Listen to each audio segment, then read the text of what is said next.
the the mugging capital, right? The 100,000 robberies. But to you, Commissioner, how important to you personally was the recovery of even one single gun?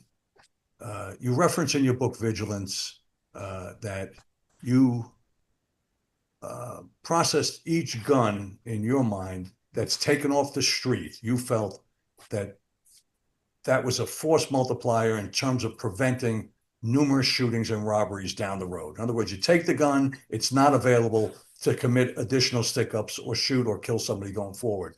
I mean, how satisfying was that to you as an anti-crime guy running around in these bad neighborhoods? Well, you know the feeling of satisfaction that Sure. you get with a good arrest. Maybe something's going on in progress, and you were able to stop it. And I got such a high out of that, And Yeah. I was able to pick all my anti-crime guys from I had worked with them in on patrol, and they were the best. They just did such a terrific job. Every once in a while, I have a reunion with them.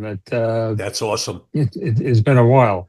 So I can only yeah, imagine. a gun. You have to at least theorize that it's saving a life by taking that gun Yep. off the street. And Absolutely. there were so many guns in those days. It was just amazing. And as you said, so many robberies. That they come way down now, and they continue to come down. And I think it's an indication of good work, intelligent police Correct. work Yep. going on in the department today. Absolutely. And great focus from great leaders like yourself who made it a top priority. I mean, the broken windows theory is certainly as valid today as it ever was, you know. But when you were Yeah, selected for the first time in 92 to be the PC of New York, of the NYPD, what was your driving mission that guided you to transform the city that you love and loved and continue to, like myself? How how were you able to keep the focus to move it from a death wish, right? A set for death wish, which we both know, to really where it was and is now comparatively to almost Disney World in some ways. I yeah, mean, it's extraordinarily different. It's almost unrecognizably different today to yeah. back then. What was your guiding? What was your North Star that guided you Well, on that? well, I had been the first deputy commissioner, and Lee Brown selected me. He came from Houston, and he selected me to be the number two guy. And so I had a pretty good view of what was going on, sort of a comprehensive view from being at those high level positions. And what I realized is I was very comfortable in the job. You have an apprehension to get a big job at that department. At that time, the department had probably 25, 30,000 people in it when you count the civilians. But Sure. I just felt that I could do the job, and people even told me that you seem comfortable in the job, and I was. And sure, you and I grew up in the city. We saw a lot of bad things, Sure. good things as well. But you kind of knew what was going on. You sort of knew innately what had to be done. You had to. Street crime was a real problem when I took that job.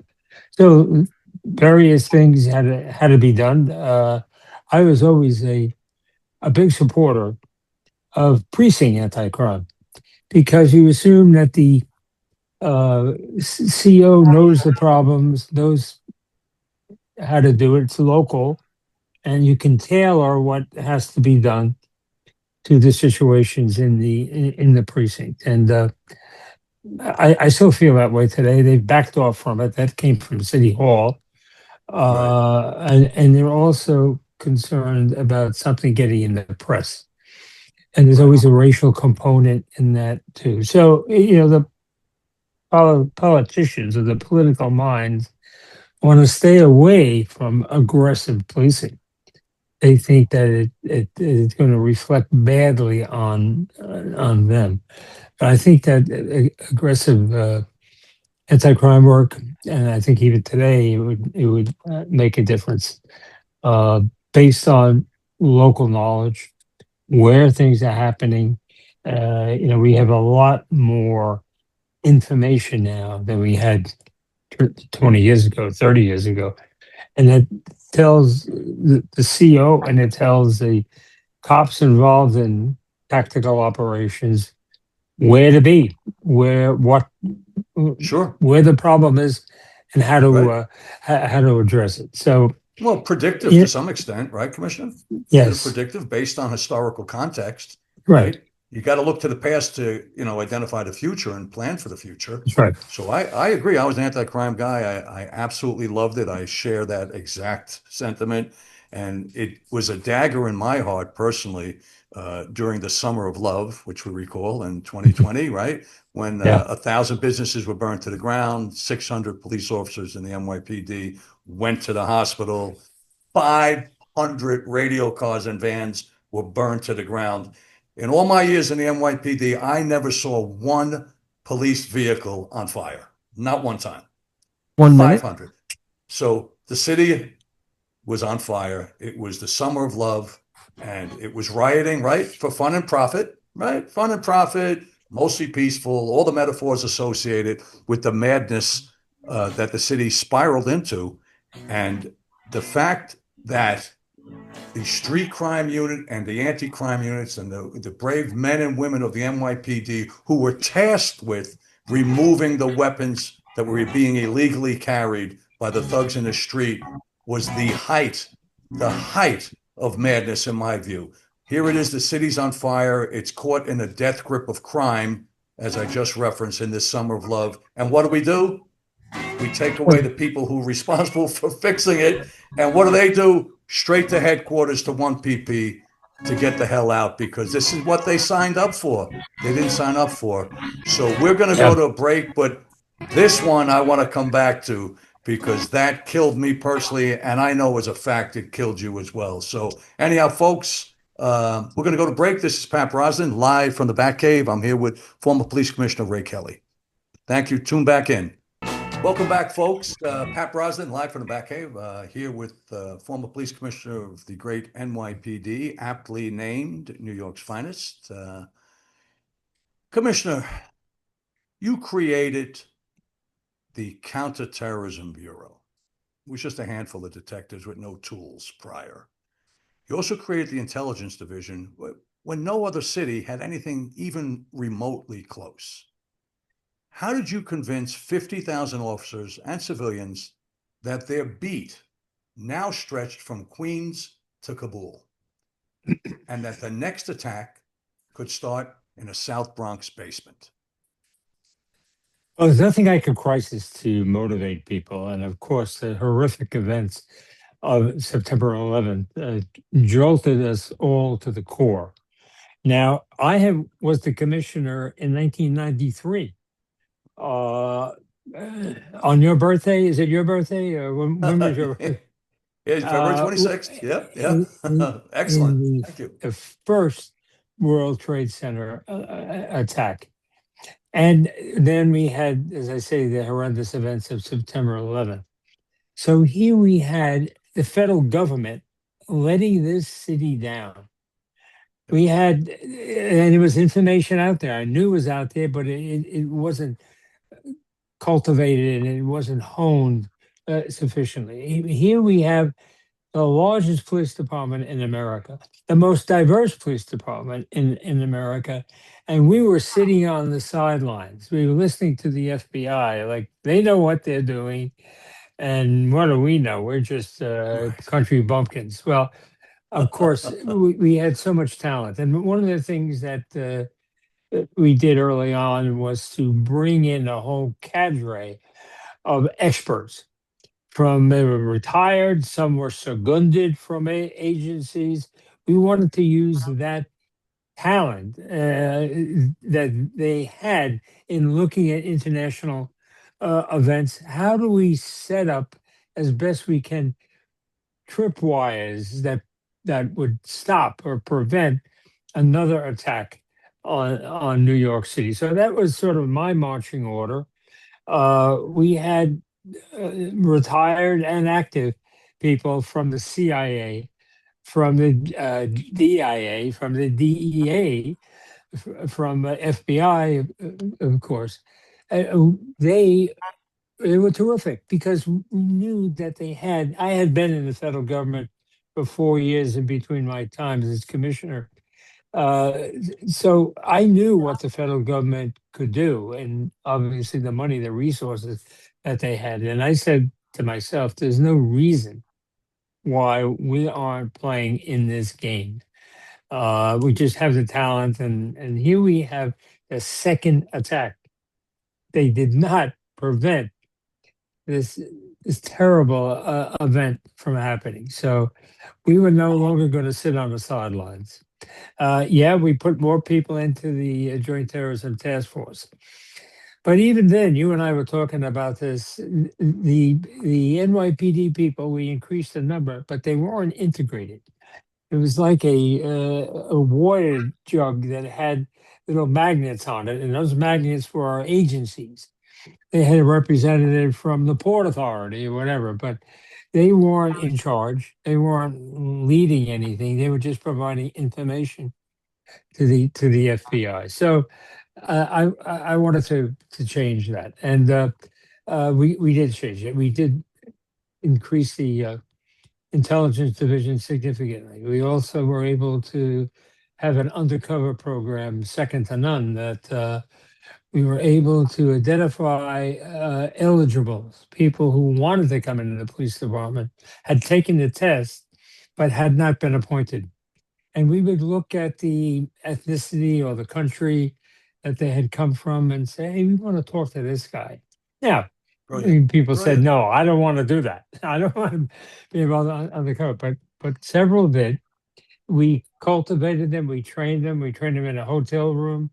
They never went to a police building. And we appointed them in camera, of course. They nobody knew about it. And we put them in living situations, family situations, try to get them into certain communities. And it worked. It worked. We had some terrific Absolutely. cases.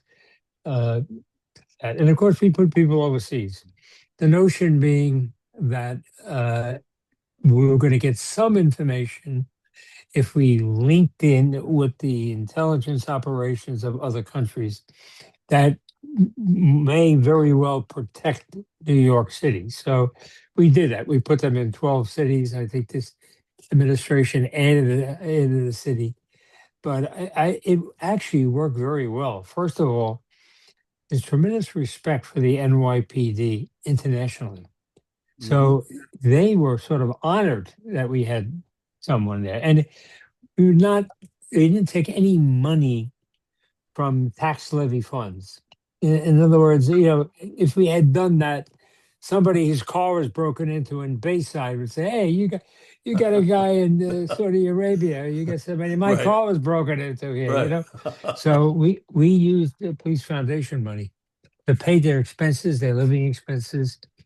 We had them Beautiful. in Jordan and Abu Dhabi, and we had them in Spain, Madrid. We had them in Paris. We had people who were born in these countries. It's the tremendous diversity of the NYPD. We had people in Canada who were born in Canada and Right. became New York City police officers. So nobody else could do that because of our size, and that also worked, I think, well. Now we had 16 terrorist plots against New York City on my watch, and none of them came to fruition. Some of them were thwarted because of good work on the part of the NYPD, good work on the part of the FBI, and sheer luck. Yep. But it all worked, Yep. and it protected the city. And of course, we've had terrorist attacks after other administrations came in.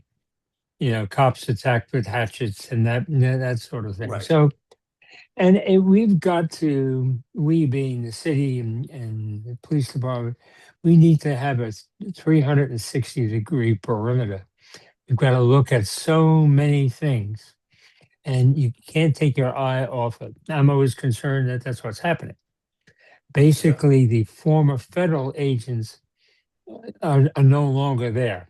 A couple, but basically they're Hmm. not there. So that, in my opinion, has to be sort of reignited and keep that international vigilance ongoing.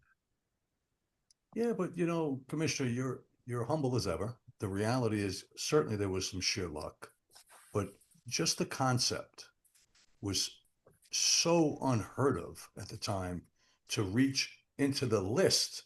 Never mind the police academy. These were young guys and girls, 18, 19, 20. I forget exactly what the cutoff on the age was, but extremely young, who were on the list. They took a test on a Saturday. They got a list number 90 days later. And then Commissioner Kelly reached in based on a range of factors, mostly applicability and diversity and the ability ostensibly to melt into as an undercover, to embed them with the bad guys as an intelligence gathering apparatus.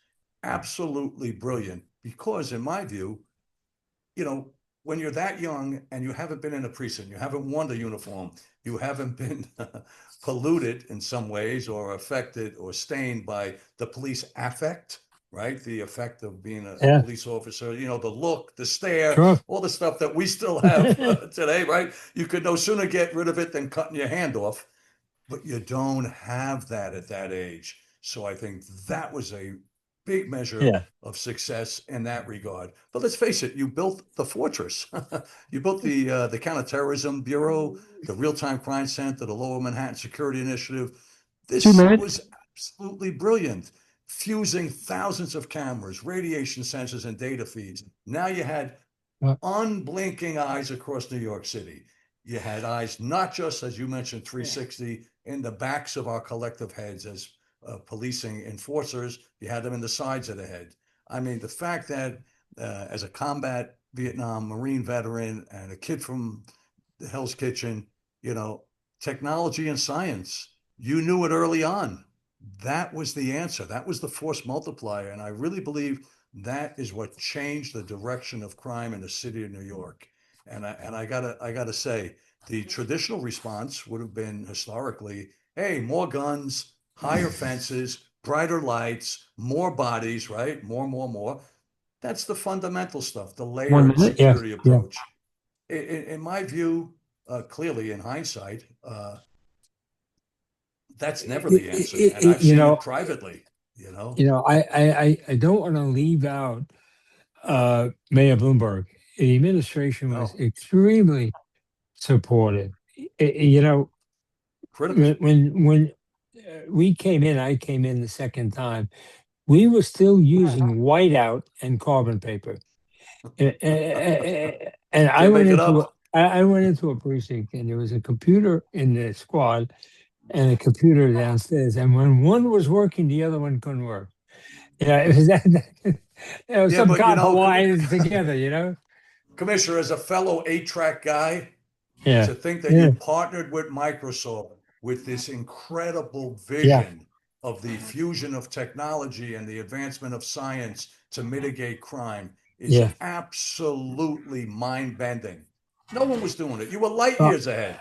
I, Thank I, God. I, I actually went to the head of Microsoft and asked him for a recommendation for an IT CEO. We were using cops and other people in the past. Anyway, he did. He gave me the name of Jim Analfo, who had been a long time IBM employee, and he was terrific. He's passed away now, but that was from actually from IBM CEO that put me in that direction. But we Well, yeah, had, you know what DD5s are. You know that's a sure, follow sure. on to a UF-61. And David Cohn, who we hired from the CIA, he was in a room surrounded by DD5s. They were just piled up. Sure. You couldn't see them when you walked in. So we brought in about 2,500 computers and got rid of everything that we had there. And that, of course, was done with the approval and the behest, if you will, of Mike Bloomberg. Oh, We moved in that direction with his help. He made a few bucks in that area, so we knew that he well, would he he'd did be make a few supportive. shillings, but Yeah, brilliant businessman. He understood. He ran the city as a business, with understanding that law enforcement and the rule of law were critical. He understood a balance sheet. He understood profit and loss. He understood how to deploy functions. You know, all the critical yeah. underpinnings of a business. As a former business owner myself, current business owner, I get that, and I'm a huge fan. I've been a huge fan of Mike Bloomberg, and the reality is, you know, these were not near misses. You know, these were direct preventions. You mentioned earlier Herald Square and Times Square bomber and the attacks planned for the subway system. I mean, these were coming to Heard. fruition, you know, without the intelligence that you're able to gather, and it's just absolutely unbelievable. I'm gonna have you back again. I mean, we have so much to explore. We're winding up, and it's been the quickest hour I've had in a long time, and the most enjoyable. It's a great rundown memory lane. I salute you. I salute Well, you, thank you Colonel, so much. and Thank you, Pat. I salute you absolutely as well. amazing. Well, This is listen, it's a great idea. I know you're a legendary Bronx cop, and you'll always be that. never But forget, I own the next time semicolon. next time we have to talk about the federal government and my time in Haiti. I was there Love to. for six months. That was quite an Awesome. experience. I absolutely, if you'll grace me with your time to join us again, absolutely. My Great, pleasure. great. Thank you, Commissioner, and all the Well, thank best. you, Pat. Thank you. Look forward to getting together again. Thanks. Absolutely. My pleasure, most importantly. Cheers. Take care. Thank you, Commissioner Kelly. And live from the Batcave, Pat Brosnan on his inaugural launch with none other than Commissioner Kelly, NYPD Commissioner. Thank you again, and all the best. And we'll see you next week.